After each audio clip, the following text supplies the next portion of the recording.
Nous sommes maintenant rendus à la méthode des tubes pour calculer les volumes de révolution. Ici, je vous ai fait un tableau comparatif entre la méthode des disques et la méthode des tubes. Donc, on a notre axe de rotation, on a la même fonction. Ici, ça ressemble pas mal à une x carré entre 0 et un certain nombre x dans le positif. Donc, ici, je vais juste vous montrer la différence, c'est que dans la méthode des disques, ok, le rectangle est tracé de façon perpendiculaire à l'axe de rotation. Tandis que dans la méthode des tubes, ce qui va arriver, c'est des tubes, c'est des cylindres. Hein? Donc, ce ne sera plus des disques, mais ça va être des cylindres longs et minces. Donc, ils vont avoir une certaine hauteur, ils vont avoir un certain rayon. Et ça va être dérivé selon le X ou selon le Y. Et le rectangle va être tracé parallèle à l'axe de rotation. Donc, on dit dans la méthode des tubes, la rotation d'une bande rectangulaire étroite engendre un cylindre creux, un tube dont la paroi est mince. Donc, ici, j'ai fait le dessin en 3D, mais je vous ai montré ici à droite le cylindre de quoi qu'il a l'air. Okay? Donc, il y a une certaine hauteur, il y a un certain rayon, et il est très, très mince, une épaisseur E.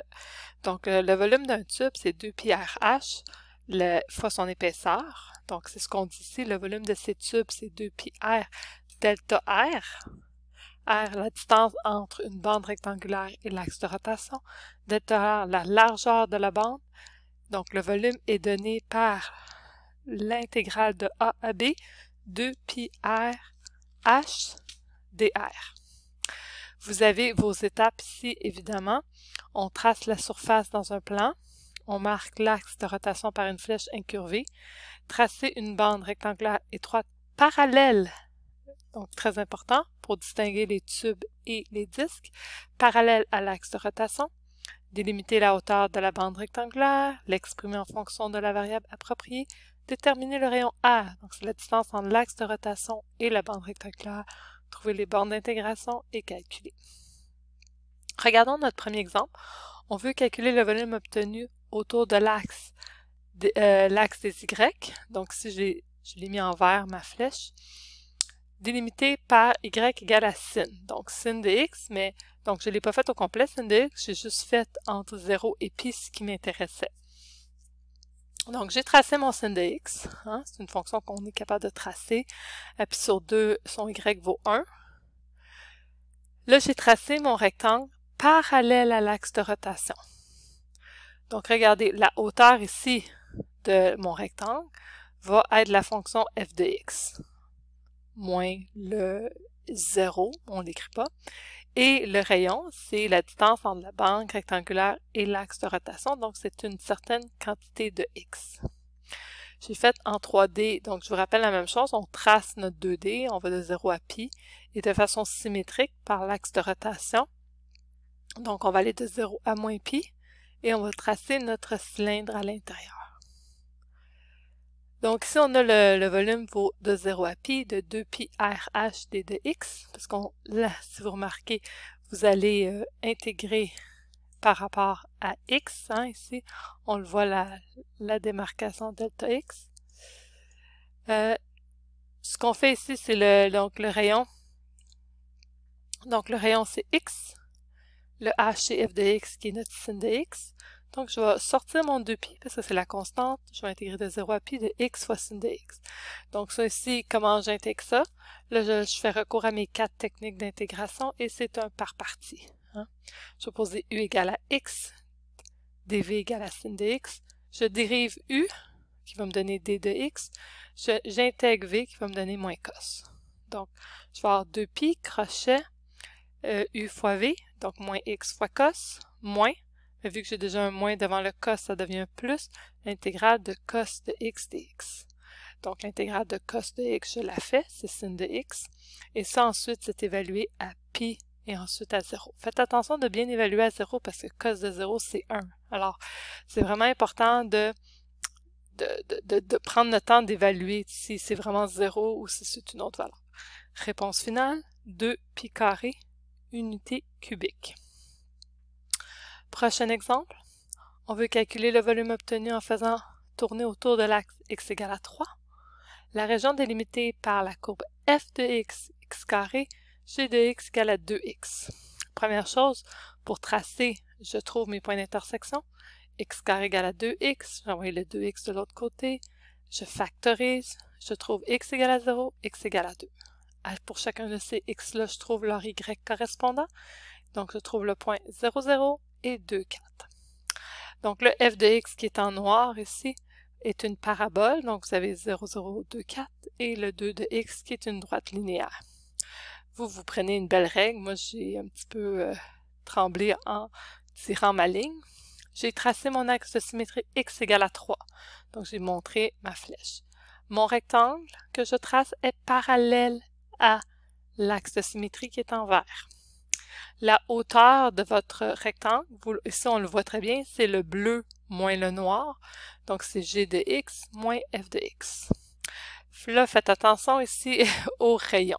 Donc, le rayon, c'est vraiment, n'oubliez pas, c'est toujours, quand on est de façon perpendiculaire à l'axe des x, des y, pardon, c'est tout le temps la fonction de droite moins la fonction de gauche. Donc, si la fonction qui est le plus à droite, c'est le 3, moins une certaine valeur de x que je ne connais pas.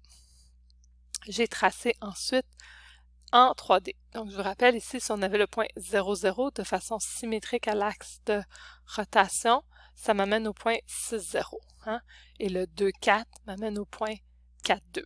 C'est vraiment comme un miroir. Si je pliais en deux à l'axe de rotation, je devrais retrouver la même figure. Donc ici, on a notre volume A2 puis H de d de x. J'avais encore oublié d'écrire. Donc ici, notre variation, notre base, c'est en x, d'où on intègre en x. Donc, de là, on a 2 pi r h d de x. Le r, on a dit que c'était 3 moins x. Le h, on a dit que c'est g de x moins f de x qui donne 2x moins x2. On a sorti le 2pi. Du 2pi, ensuite, on a dit que ça allait de 0 à 2, qui sont les valeurs de x.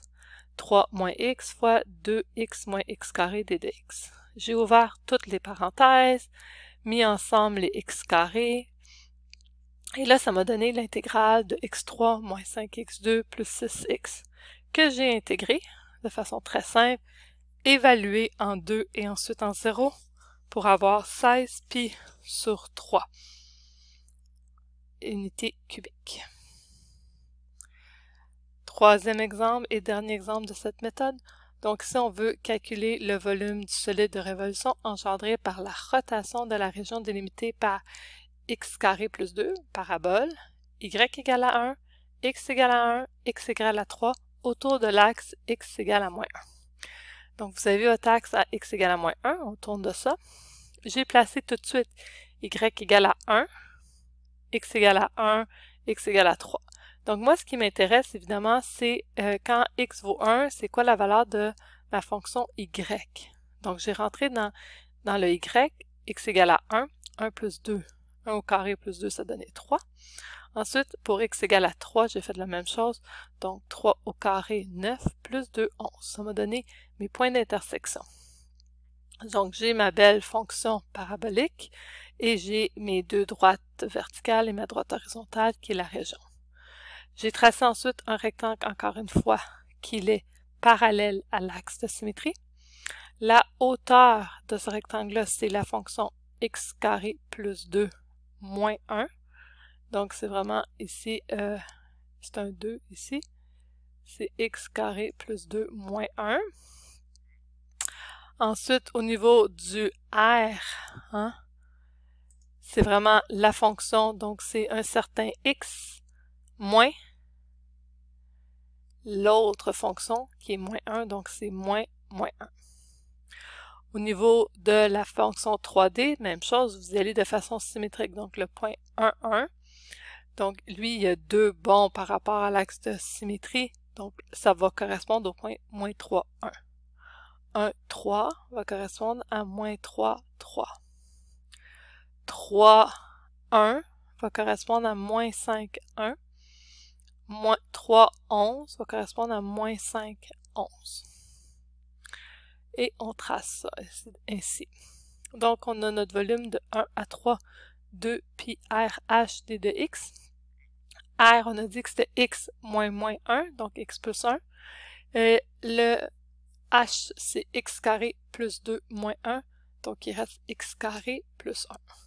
Encore une fois, sorti le 2 puis à l'extérieur, j'ai ouvert toutes les parenthèses et j'ai intégré. Et là, ça m'a donné un beau volume de 208 pi sur 3 unités cubiques. La dernière méthode, c'est la méthode des tranches. Okay? Cette méthode-là est un peu plus difficile à visualiser par vidéo. Je vais vous faire référence à votre manuel. Donc, si vous n'avez pas, allez chercher votre manuel proche pour que vous regardiez en même temps d'écouter la vidéo.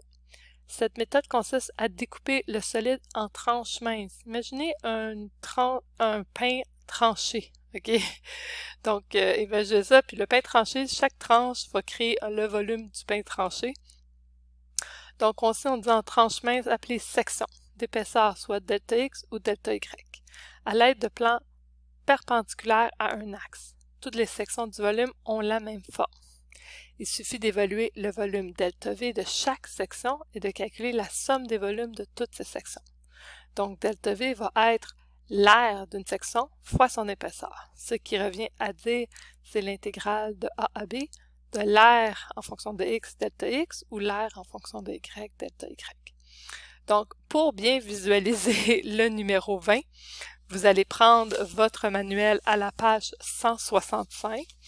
Si vous regardez le manuel à la page 165, vous allez voir ce que j'ai pas été capable de tracer moi, que eux ont fait. Donc, ici, vous avez un cercle de rayon 3, comme qui est illustré.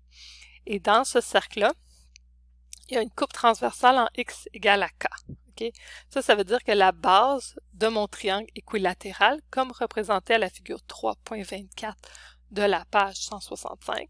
Donc, il y a plein de triangles équilatérales qui sont un à côté de l'autre. Okay? Ce qu'on fait, c'est qu'on va trouver l'aire d'un triangle, puis en faisant l'intégrale, ça va nous donner son volume. Donc, si vous remarquez, toujours encore une fois, l'aire, la figure illustrée. Donc, moi, j'ai illustré mon cercle. OK? Si vous remarquez, donc, votre cercle, le carré rouge correspond à la base de mon triangle. C'est ce que j'ai représenté à côté. Donc, moi, je vais aller représenter mon triangle à côté. Parce que j'ai besoin de trouver l'aire de ce triangle-là. Donc, évidemment, le triangle est équilatéral. Si vous remarquez, donc, chaque côté du cercle, c'est y, ça veut dire que la base est 2y. Ça veut dire que l'hypoténuse est 2y. Donc, on dit que le volume, c'est va de 3 moins 3 à 3 ax dx. Donc là, il faut trouver ax, qui est l'aire de notre triangle. C'est base fois hauteur divisé par 2. C'est quoi la base? La base, c'est 2y. Là, votre aire, je la veux en fonction de x. Donc là, je vais utiliser Pythagore de mon équation de cercle. Pardon, je vais utiliser mon équation de cercle x carré plus y carré égale à 9. Donc, ici, ce que je vais faire, c'est que je vais aller isoler y pour avoir y en fonction de x. Donc, ça va me donner y est égal à la racine de 9 moins x carré. Donc, la base de mon triangle, c'est 2 fois racine de 9 moins x carré. Ensuite, je vais essayer de trouver ma hauteur h, évidemment la hauteur de mon triangle ici, pour avoir mon aire. Donc, h, je vais utiliser Pythagore, je vais faire 2y au carré, moins y au carré, racine de ça, donc ça va me donner racine de 3y. Y étant, encore une fois, égal à racine de 9 moins x carré, je l'ai donc remplacé ici. Et là, je peux remplacer ça en fonction, dans mon volume, parce que là, j'ai tout en fonction de x. Donc, je prends la base, 2 fois racine de 9 moins x carré, fois la hauteur, racine de 3 fois racine de 9 moins x carré, sur 2. Je sors toutes les constantes ou je les annule. Il me reste racine de 3 à l'extérieur, racine fois racine, il me reste juste 9 moins x carré d de x. J'intègre, je remplace, et ça me donne un volume de 36 racine de 3 unités cubiques. Donc, ça c'est notre premier exemple de la méthode des tranches. Dans la prochaine vidéo, nous allons compléter la méthode des tranches et commencer la longueur d'arc.